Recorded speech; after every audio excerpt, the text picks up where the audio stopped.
Assalamualaikum anak-anak ibu semua. Apa kabar kalian di rumah?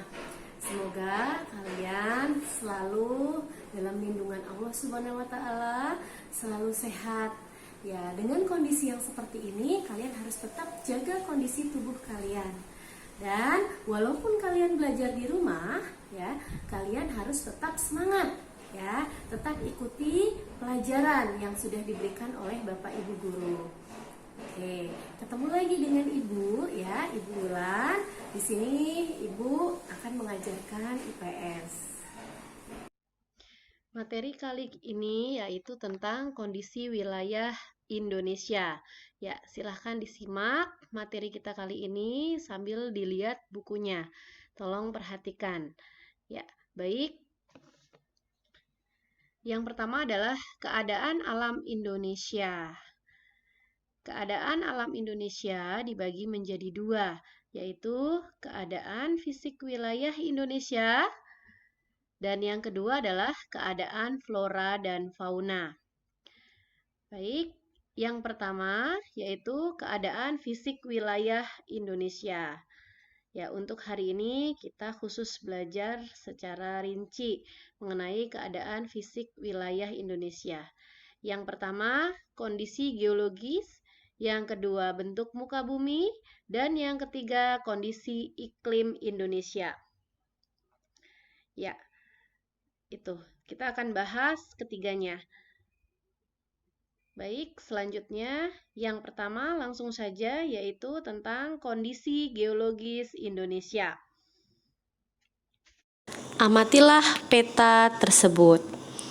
Nah, Indonesia itu terletak di antara dua sirkum besar, yaitu sirkum Pasifik dan sirkum Mediterania, dan tiga lempeng tektonik, yaitu lempeng Eurasia, lempeng Pasifik, dan lempeng Indo-Australia.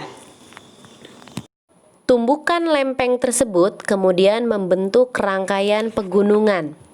Selain terbentuk pegunungan dan gunung berapi, tumbukan antar lempeng juga menghasilkan fenomena gempa bumi.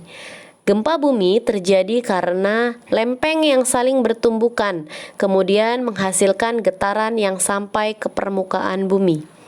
Gempa bumi ada dua, yaitu gempa tektonik dan gempa vulkanik. Selanjutnya adalah Indonesia merupakan salah satu negara yang sering mengalami gempa. Ya, dari kedua Indonesia sering mengalami gempa. Kenapa? Karena tadi itu, secara geologis Indonesia itu terdapat dua sirkum dan tiga lempeng permukaan bumi. Kenapa Indonesia sering mengalami gempa? Ayo, kenapa? Ada yang tahu? Nah, gempa bumi terjadi karena lempeng saling bertumbukan, kemudian menghasilkan getaran yang sampai ke permukaan bumi. Itu yang menyebabkan Indonesia sering mengalami gempa, yaitu karena adanya pergeseran lempeng permukaan bumi. Tumbukan lempeng keduanya tadi, sirkum Mediterania, sirkum Pasifik, dan tiga lempeng permukaan bumi. Ya, kemudian selanjutnya adalah gempa bumi dibedakan menjadi dua, yaitu gempa tektonik dan yang kedua adalah gempa vulkanik. Ya. Gempa tektonik. Gempa tektonik ini terjadi karena pergerakan lempeng tektonik. Kemudian gempa vulkanik itu karena terjadinya aktivitas gunung berapi. Nah, dari kedua gempa tersebut itu akan bisa mengakibatkan gempa yang lain yang sangat dahsyat, namanya tsunami. Seperti di Banten tempo lalu ya, di Tanjung Lesung itu adalah gempa tsunami akibat dari keduanya, tektonik dan vulkanik. Retakan permukaan dasar laut dan adanya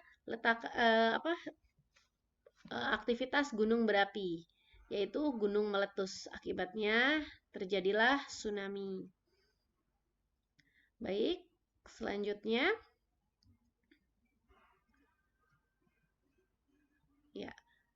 Selanjutnya adalah yang kedua, bentuk muka bumi. Bentuk muka bumi di negara Indonesia.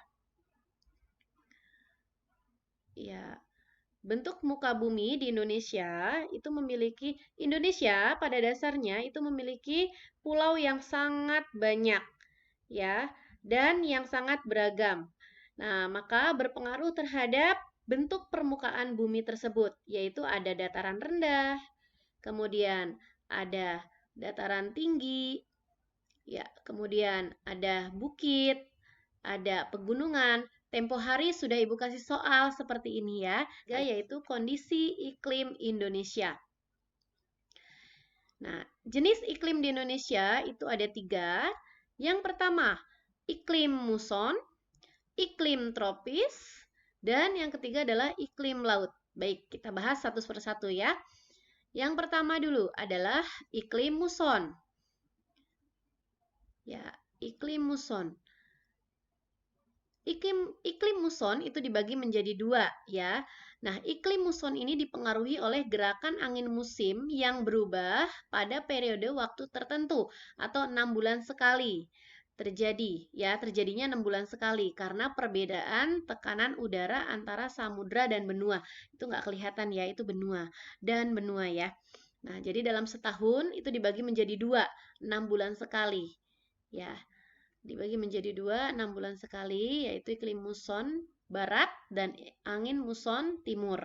Perhatikan gambarnya.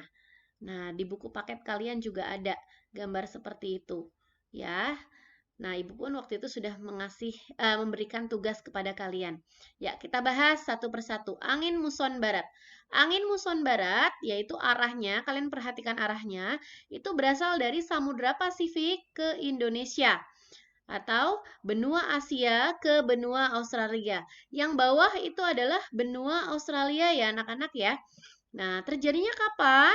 Yaitu pada bulan Oktober dan April, angin muson barat. Nah, menyebabkan musim apa? Yaitu musim hujan.